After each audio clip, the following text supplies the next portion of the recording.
Bienvenue dans cette nouvelle édition de TechWatch. Voici les dernières nouvelles du monde de la technologie, des informations cruciales et des tendances qui façonnent notre avenir.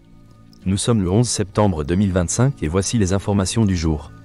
Scintille Photonics, une entreprise grenobloise spécialisée dans la photonique intégrée, a levé 50 millions d'euros avec le soutien de Nvidia. Fondée en 2018, Scintille se concentre sur l'amélioration de la transmission de données à très haut débit, un enjeu crucial pour les infrastructures d'intelligence artificielle. La société a mis au point un circuit intégré, le Leaf-Lite, qui réduit la consommation d'énergie et augmente la performance des centres de données dédiés à l'intelligence artificielle.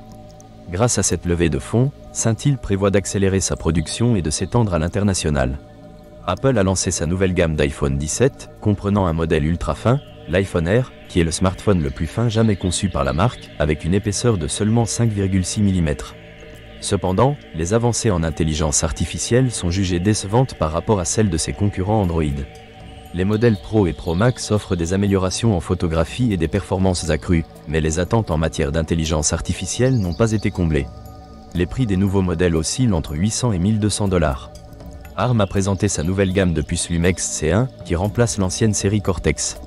Ces nouveaux modèles sont optimisés pour le traitement de l'intelligence artificielle, offrant jusqu'à 25% de performance supplémentaire et intégrant des instructions SME2 pour améliorer l'efficacité énergétique. ARM a également mis à jour son processeur graphique Mali, ce qui augure bien pour la puissance graphique de ses solutions. Google Cloud a pris une décision stratégique en supprimant les frais de transfert de données multi-cloud en Europe. Ce mouvement vise à se conformer aux réglementations européennes sur la protection des données et renforce la position de Google face à des concurrents tels qu'Azure et Amazon Web Services. Salesforce a enrichi sa plateforme Agentforce avec de nouvelles fonctionnalités d'intelligence artificielle. Ces mises à jour visent à automatiser la gestion des agents d'intelligence artificielle, avec des outils pour la gestion des services informatiques et la génération de prospects, ce qui devrait améliorer l'efficacité des équipes commerciales et informatiques. Salesforce se positionne ainsi en concurrence directe avec ServiceNow. Lors de sa conférence .con 25, Splunk a annoncé l'intégration d'agents d'intelligence artificielle dans ses solutions de sécurité et d'observabilité.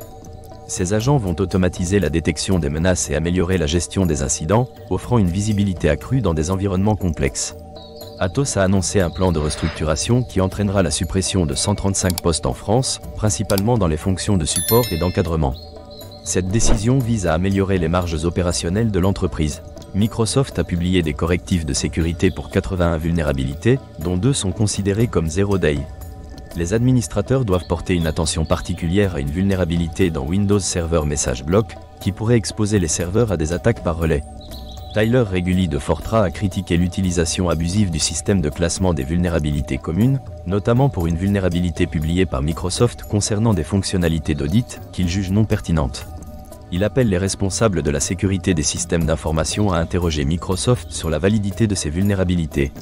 Une vulnérabilité connue, -2024 Escudo Capverdien -21907, affecte Newtonsoft. JSON dans Microsoft SQL Server, permettant à un attaquant de provoquer un déni de service via des données malveillantes. 2 vulnérabilités critiques dans Hyper-V, à savoir -2025 Escudo Capverdien -54098 et -2025 Escudo Capverdien -55224, nécessitent une attention immédiate.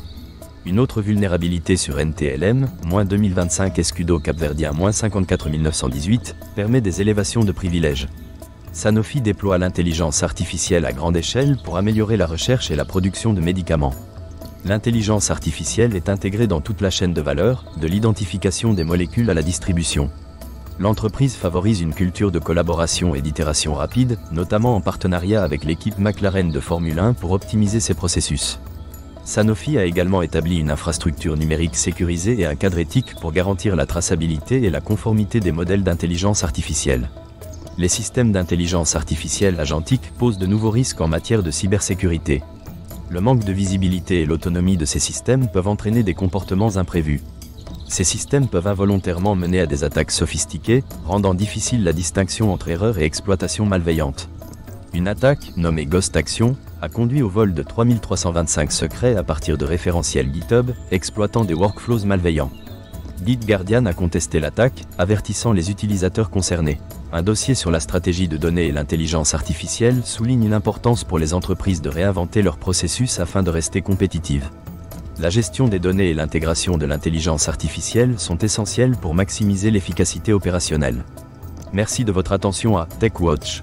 Nous vous donnons rendez-vous demain pour d'autres actualités captivantes.